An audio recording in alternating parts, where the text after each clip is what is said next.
So every tally is accurate, that there wasn't a transposed number or something of this sort. And so this is what we've asked for. It has to be completed according to the law by the Thursday following the Tuesday that falls after the election day. So in other words, this would not be tomorrow, but a week from tomorrow at 9 a.m., the recanvass would occur in every one of the counties. So this has happened as recently as 4 years ago. When I won my primary, my opponent in that instance asked for a recanvass, which I encouraged actually, and he and I had spoken about that. And it's good, it's healthy for this process to take place. We want to ensure, above all else, that the integrity of the process is a good one. Incidentally, I have not spoken with the Attorney General, but I got his voicemail. I sent him a text. I have not heard back from him. I expect that I will at some point. The information I want to communicate to him is essentially the same information that I'm communicating with you. We want this process to move forward expeditiously. We want it to be something that everyone can have confidence in. What we know is that there really are a number of significant irregularities, the specifics of which we're in the process of getting affidavits and other information that will help us to get a better understanding of what did or did not happen. Those will be forthcoming in the days ahead. But that's the cart getting in front of the horse, because none of this will really be followed through on until after the recanvassing process. The thing that I would encourage people to know, and that I've encouraged through my public statements, and what I will reaffirm even now, is that we would be wise for the Attorney General to do what he is doing. He should be putting together a transition team, and he should be having conversations with the expectation that if he is the person with the most votes at the end of this, that in fact he should be ready to take the responsibility of being governor. At the very same time, we have a responsibility to ensure that the integrity of the process is such that if at the end of it we have the most votes, we are in a position to be able to continue forward with governance. It's just that simple. Again, the reasons for this, Kentucky sadly, and it's not unique to Kentucky, but there's more than a little bit of history of vote fraud in our state. Just even since I've been governor, Magoffin County comes to mind. There's others as well. You guys know, especially those of you from here, some of the history of that.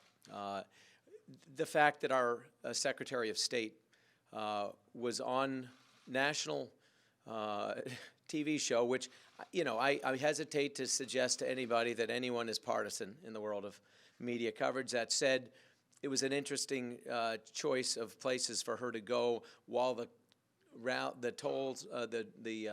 roll was being tallied, the votes were being tallied, and to call an election. And this is from a woman who, with all due respect to her, is not exactly rock solid as it comes to following the letter of the law. She's currently under investigation for misuse of voter files herself. Her father has already been convicted of multiple, I think 10 different federal charges related to election fraud specific to her race. He's going to be sentenced and probably spend significant portions of, if not the rest of his life, in prison. So this is a family and an office that's been very corrupt. The state police have already raided that office, taken files out of there in recent months. So for her to try to jump the gun on this and interject herself into this, a little suspect as well.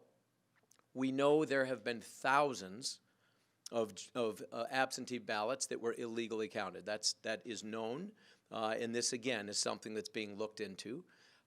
We know that there are reports of people having been turned away, incorrectly turned away from various voting booths around the state. Again, things that need to be corroborated and looked into.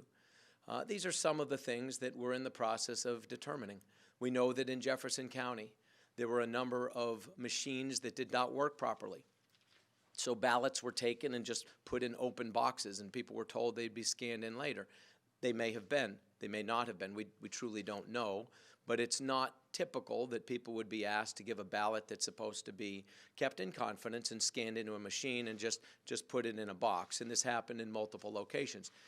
All of this to say that we simply want to ensure that there is integrity in the process. We owe this to the people of Kentucky.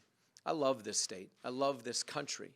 You know, there was a time as a military officer that I took an oath to defend this nation and to defend the Constitution against all enemies, foreign and domestic. One of the things that that Constitution does is afford us as citizens the right to go to the ballot box, to have our voice heard, and to ensure that there's integrity in the process.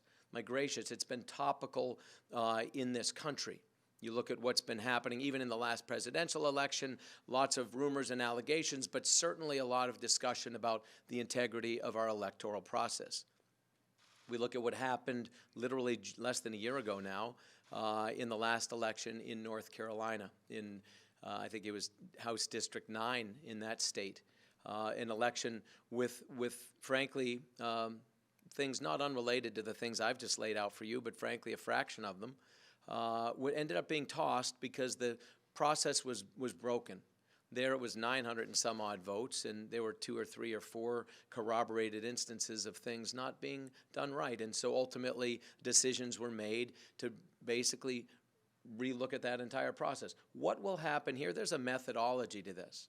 But I just want you to know that the reason we're doing this, we want the people of Kentucky to have absolute confidence that their votes were counted as they should have been counted, that the law was followed, and that regardless of whether they vote this side of the aisle or that side of the aisle, that they can always have confidence that the electoral process works. This is what I want. This is what I want for my kids and grandkids. It's what I want for the next governor, whether it's myself or the Attorney General. The bottom line is someone's going to be the next governor, and everyone, that governor, every legislator, every other state constitutional officer wants to be sure that there's integrity in the process. So with that said, I wanted you to be aware of where we stand. Again, I encourage these are not mutually exclusive things. The Attorney General should be on a parallel track with us to ensure that by the time there is resolution, the proper governor is ready to take the stage and continue to run forward. This state is having incredible success on many, many fronts. All-time records as it relates to everything of an economic sort. You know, the best unemployment we've ever had, lowest ever, most people working in our history, greatest amount of revenue ever coming in, greatest amount of exports of our products going to the marketplace, greatest amount of capital being invested in the state in the last 4 years. All these things are good, and it is critical to us as a Commonwealth and to my family's future who lives here and their kids as they have them, to be able to live in a state where we continue this momentum, because Kentucky's upside is extraordinary, and I want to make sure that it continues on the right trajectory. So I appreciate you all being here. I really do. Stay tuned. This process will unfold. Again, to reiterate, the recanvassing process happens not based on when people want it to, but literally by the letter of the law. We had up until next Tuesday to ask for the recanvass to keep things moving quickly. We've already asked for it, but by law it will end up happening at 9 a.m. on Thursday of next week. That's when the recanvass will happen, and that will confirm or not confirm the current existing total, which is, you may know better than me, 5,100 votes-ish or something like that. So these are the reasons for why we're moving forward with the recanvass. Again, in the meantime, we're also corroborating some of these other things that I've mentioned to you, some of which are known, other of which are reported. We'll have more information, and as we have it, we'll keep you guys in the loop with it. We really will. I mean, this isn't meant to be anything. We'll keep you as abreast of everything we have as we have it and as we're able to share. So I appreciate it. I appreciate your interest in this, and do understand, and I'll close with this. It applies to this race, but it applies to more than simply this race or simply to Kentucky.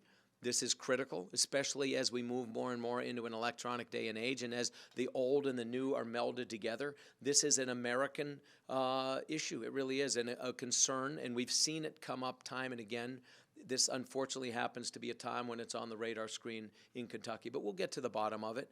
And I'm confident that in the end, the right results will be delivered, and I will be entirely comfortable with whichever way they go if I'm confident that the process has been served.